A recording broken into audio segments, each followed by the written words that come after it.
সুজি দিয়ে ভিন্ন স্বাদের একটা নতুন রেসিপি আজ আপনাদের সাথে শেয়ার করব। রোজ একভাবে জলখাবার না বানিয়ে এভাবে একবার ট্রাই করে দেখতে পারেন। এটা বানাতে সময়ও যেমন কম লাগবে আর খেতে কিন্তু দারুণ হয়। এই জলখাবারটা বানানোর জন্য প্রথমে ফ্রাই প্যানে নিয়ে নিচ্ছি সামান্য পরিমাণে তেল, তারপর দিয়ে দেবো হাফ চামচ আস্ত জিরা। জিরা তেলের সাথে সামান্য একটু ভেজে নিয়েছি। এবার দিয়ে দেবো হাফ কাপের মতো সুজি। মিডিয়াম টু লো হিটে এই সুজিটা 3 থেকে 4 মিনিটের মতো ভেজে নেব।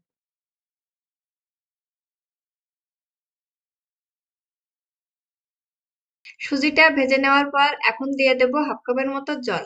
সুজি জলের সাথে ভালো করে মিশিয়ে নেব। এই সময় গ্যাসের আঁচটা লোতে রেখে এভাবে জলের সাথে সুজিটা মিশিয়ে নিতে হবে। এতে করে সুজিটা যেমন সিদ্ধ হয়ে যাবে, তেমনি খুব সহজে সুজির এই ডোটা বানিয়ে নেওয়া যায়। 4-5 মিনিট পরে ফ্রাই প্যানের নিচের থেকে যখন এই সুজিটা ছাড়িয়ে আসবে, তখন এটা আমি উঠিয়ে নেব। সুজির এই ডোটা একটা প্লেটে উঠিয়ে নেওয়ার পর যতক্ষণে ঠান্ডা হচ্ছে এর ভিতরে আমি পুরটা বানিয়ে নেব। এবার একটা বড় বাটিতে নিয়ে নিচ্ছি 1 কাপের মতো সিদ্ধ আলু। এখানে 2টা মিডিয়াম সাইজের আলু আমি সিদ্ধ করে নিয়েছি।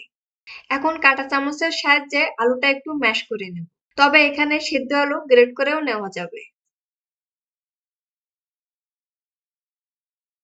এবার এর ভিতরে দিয়ে দিচ্ছি একটা পেঁয়াজ কুচি, 3-4টা মতো কাঁচা লঙ্কা কুচি, হাফ চামচ জিরা গুঁড়া,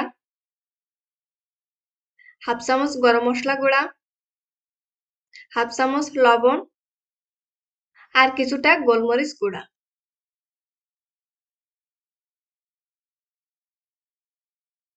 এবার মশলাগুলো আলুর সাথে ভালো করে মিশিয়ে নেব। প্রতিদিন জলখাবার কিংবা বাচ্চাদের টিফিন নিয়ে কিন্তু আমরা কম বেশি সবাই চিন্তায় থাকি। তাই এভাবে একবার ট্রাই করে দেখতে পারেন। এটা বানানোও যেমন সহজ আর খেতেও কিন্তু ভীষণ মজার হয়। বাসার ছোট থেকে বড় সবাই কিন্তু এটা খুব মজা করেই খাবে। আলুর পুরটা রেডি করার পরে এবার আমি সুজির ডোটা বানিয়ে নেব। সুজির এই ডোটা যেহেতু অনেকটাই নরম থাকে, তাই এর সাথে সামান্য আটা মিশিয়ে সফট একটা ডো বানিয়ে নেব।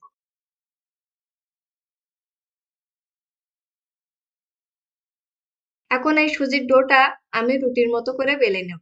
এই রুটিটা কিন্তু একটু পুরু করেই বেলে নিতে হবে। আপনারা যারা আমার চ্যানেলে নতুন, তারা প্লিজ আমার চ্যানেলটা সাবস্ক্রাইব করবেন আর পাশে থাকা বেল আইকনটা ক্লিক করে দেবেন। এতে করে আমার চ্যানেলের নতুন নতুন সব ভিডিও সবার আগে আপনার কাছে পৌঁছে যাবে। আর যারা আমার চ্যানেলটা সাবস্ক্রাইব করছেন তাদেরকে অসংখ্য ধন্যবাদ। রুটিটা বেলে নেওয়ার পর এখন একটা ছোট কৌটার মুখের সাহায্যে এভাবে ছোট ছোট করে কেটে নেব। সাইড থেকে এগুলো আমি উঠিয়ে নিচ্ছি। এগুলো দিয়ে আবারও একইভাবে জলখাবারগুলো বানিয়ে নেব। এখন আলুর যে পুরটা বানিয়ে নিয়েছি সেটা অল্প একটু নিয়ে হাত দিয়ে গোল করে এই রুটির উপরে বসিয়ে দেব। তারপর অন্য আরেকটা রুটি দিয়ে হালকাতে চাপ দিয়ে এভাবে জলখাবারগুলো বানিয়ে নেব। এই জলখাবারগুলো বানানো কিন্তু খুবই সহজ। তারপর একটা ছোট চামচের সাহায্যে এভাবে দাগ কেটে দিচ্ছি।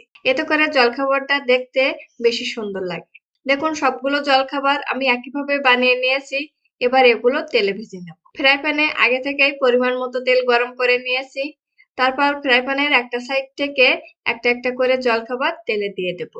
এই জলখাবারগুলো কিন্তু খুব সহজে ভেজে নেওয়া যায়। মিডিয়াম টু লো হিটে 3 থেকে 4 মিনিটের মধ্যে এই জলখাবারগুলো রেডি হয়ে যাবে। তারপর এই জলখাবারের একটা সাইড যখন ভাজা হয়ে যাবে তখন একটু সাবধানে এগুলো উল্টে দিচ্ছি। এইভাবে উল্টে পাল্টে জলখাবারগুলো লালচে কালার করে ভেজে নেব। 4 থেকে 5 মিনিট পরে দেখুন জলখাবারগুলো দেখতে কতটা লোভনীয় লাগছে। এই জলখাবারগুলো কিন্তু একদম রেডি হয়ে গেছে। এবার তেল ঝরিয়ে এগুলো উঠিয়ে নিচ্ছি। এভাবে খুব সহজেই বাসায় বানিয়ে নিতে পারেন ভিন্ন স্বাদের একটি রেসিপি। আপনার বাড়িতে অবশ্যই একবার হলেও ট্রাই করে দেখতে পারেন এই জলখাবারগুলো। আশা করি ভালো লাগবে। ভিডিওটা ভালো লাগলে লাইক, কমেন্ট, সাবস্ক্রাইব করার অনুরোধ রইল। ভালো থাকবেন, সুস্থ থাকবেন। ধন্যবাদ সবাইকে।